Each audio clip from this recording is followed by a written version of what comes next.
Guk egindako proiektua argi automatikoak dituen autoa da. Gure autoa diseinatzeko orduan hainbat baldintza genituen. Hala nola, kanpoko argitasunaren arabera argiak automatikoki pizten eta izan zen zaizkion autoa diseinatu behar genuen eta talen bat material berri erabiliz.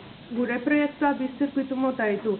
Lehenengo zirkuitua zirkuitu elektronikoa da, eta honek argi sentsore bat du non iluntasuna detektatzen duenean argiak piztuko direla. Eta bigarren zirkuitua zirkuitu elektrikoa da, eta zirkuitu honetan bonbien zirkuitua eta motorren zirkuitua sartzen ditugu.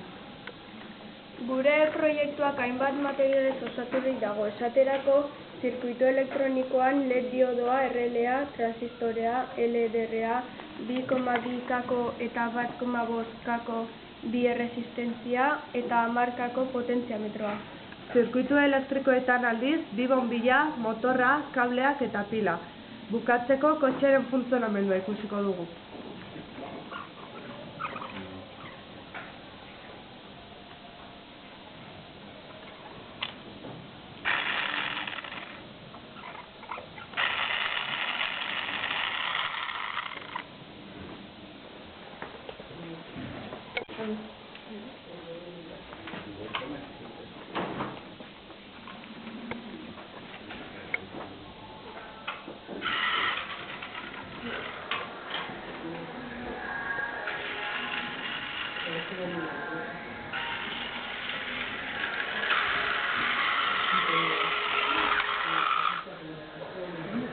Berriz, pasatu zen?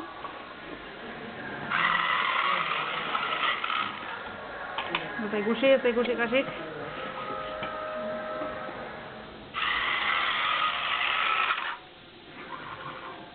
Iluntasunean sartu zazu, paliki. Behin azkar pasatzen da zegula ikusten.